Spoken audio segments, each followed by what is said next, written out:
Now, have any of you seen the film Tiger Bay, which was made in the 1950s by J. Lee Thompson? Well, it's a film that's very much loved by people in the local community because it was made at a time before the tremendous upheaval that took place in our area. In the 1960s, Cardiff City Council decided to demolish the legacy of the Marquis of Bute, and we lost lots of Georgian, Victorian and Edwardian buildings, and the beautiful Loudon Square disappeared. But this film was made when those buildings were still standing, so when we see it today, we really get a thrill to see the community we lived in, the streets that we can no longer see. But in that particular film, there was lots of people like Hayley Mills, John Mills, Horsbridge Holtz in his first English-speaking film, and of course myself, the only person in the film who spoke with a genuine Cardiff accent.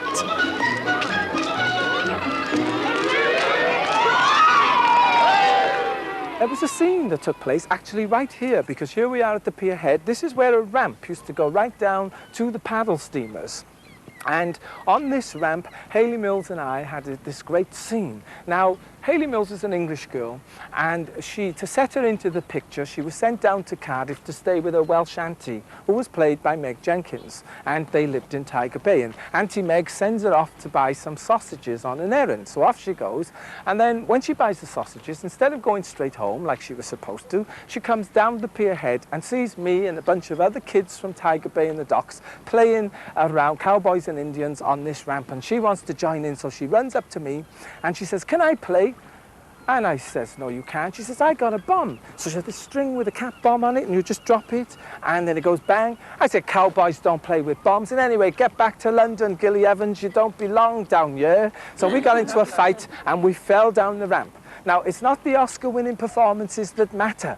Right behind us was Powell Dufferin House, and you could see it in all its magnificence, and standing there with its Dutch gabled roofs. But also you could see Stewart Street, which is now a ghost of itself. All down Stewart Street were many other streets, leading off from James Street, like George Street, Louisa Street, South William Street and Evelyn Street. And as each street made a corner with Stewart Street, there was a pub, a cafe, a restaurant, or a business.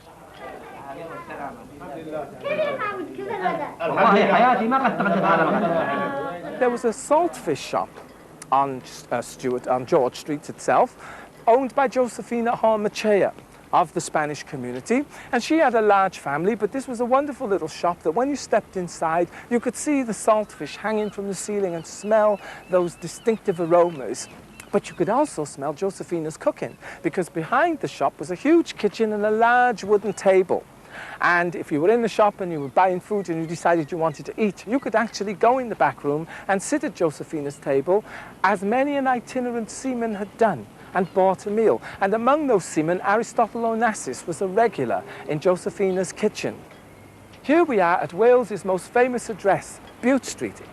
You had every community in business on Bute Street: the Jewish community, the Chinese community, Maltese, Portuguese, you name it, we had it. I think it'd be best for me to take you up to Bute Street, because it's changed so much since the demolition in the 1960s that we'll go to the only part of Bute Street that the Marquis of Bute would recognise today. So let's go. Let's.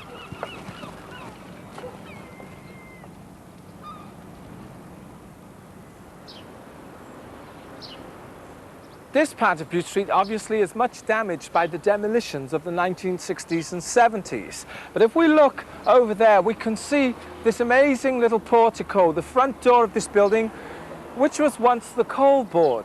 Now, this building isn't as derelict as it appears. It actually forms offices for the businesses that are located on Bute Crescent, which Bute Crescent, like so many of the buildings in the area, was zoned for commercial activities only, and these grand homes became businesses and local people had to move from these kinds of premises. Of course, it's a tragedy that buildings of this character were demolished in the 60s and 70s, because as an example, if you look at Eli Jenkins, you can see what can happen when these buildings, more than 150 years old, are refurbished and brought back to life. Of course, this is a new theme pub, and and Eli Jenkins was the sea captain in Dylan Thomas's fictional village of Llagarib, which is bugger all backwards, of course.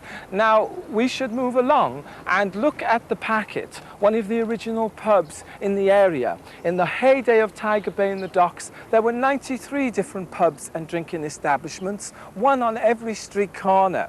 Now, we only have a handful, so things are not nearly as exciting today as it was just a few years ago.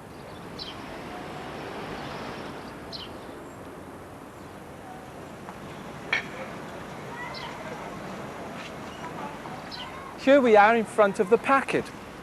At one time or another, there was a pub on every street corner in the area, and as you now know, we only have a handful, so it's not nearly as exciting today as it used to be. But not only were there legitimate pubs, there were shebeens and lots of illegal drinking places, so you could always find a place to have a drink and a dance in Tiger Bay and the docks in the not too distant past, when you couldn't get a drink on Sunday and had to go home at 10 o'clock. But that didn't abide in the community of Tiger Bay and the docks. But it's great that we still have these old buildings, because if you look above, you can see the interesting mouldings and features that made Tiger Bay a very pleasant place to grow up in.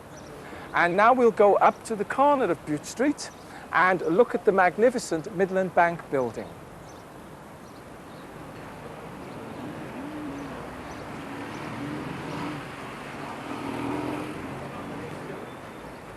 Now, once again, we're coming to the corner of James Street and Bute Street, and we see another magnificent building. And of course, if you don't look up, you're not going to see all these interesting features carved into the masonry.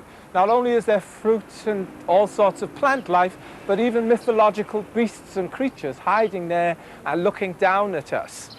And of course, this building was built at the turn of the century, and it still remains the Midland Bank to this day. And now we'll go up Bute Street and see other buildings of an equal calibre to this building. So just come along with me now to James Street. All the out-of-work seamen used to stand at this very location, right at the entrance to the dock, hoping that a sea captain would go by, or a boatswain, in hopes that they'd get a job and the captain would say, right lads, we need a few mates on deck or on board, and that way they'd get a job. Now, right across from us, we see the magnificent, or was once the magnificent, post office building right at the entrance to the dock. And it's distinguished by its pillars and red brick. And as a lad, I did used to feel quite majestic going in there to buy a penny stamp. And hopefully that this building will once again come back to life. Now, everybody, let's go over to the old part of Bute Street to see some more interesting buildings. So follow me this way.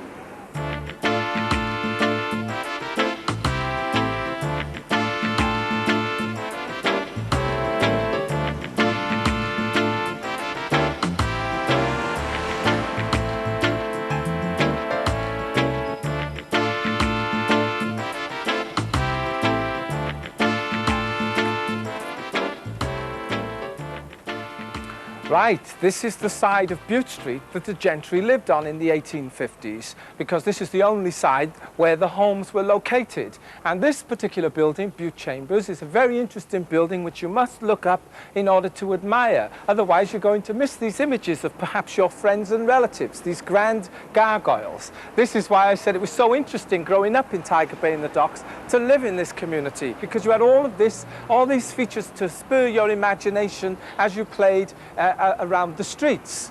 Now, on the opposite side, we can see one of the buildings built by the Corey brothers, and these were big-time players in the shipping of coal and the docking industry.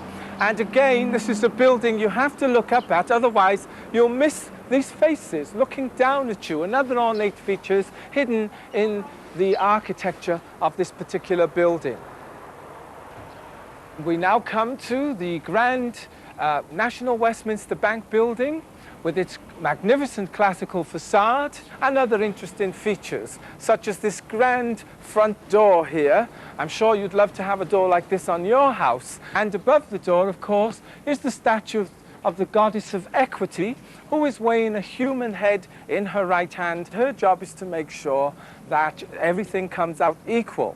Now, these doors are open during the week, and because the designers and architects of this building decided they wanted to make a replica or a symmetrical copy of this particular facade, we'll see another facade on the other side with a door similar to this, which both sides are open and used as a hallway or passage or street, which has been used throughout this century by local people. Even though we were a very small 1 square mile community, we had every embassy and every consulate on our doorstep, and that's one of the reasons we had to build the buildings along Bute Street at this point. Now we'll move along and see the Baltimore Arms next door, which was once the old Bute Dock Hotel. So let's travel along to that part. This was the Bute Dock Hotel, and it ran from this side of Bute Street right through the other side to West Bute Street, and is in fact the oldest licensed drinking establishment in post-village Cardiff. It was actually built in 1839. The interior has lots of murals and artwork done by local South Wales artist John Allinson, who has painted larger-than-life characters from Old Tiger Bay in the Docks and the streets of Tiger Bay in the Docks, which are all around the walls, including images of Victor Parker, famous for his jazz guitar, Joey Erskine, a famous boxer, and other people known and unknown from the community are found inside this particular building.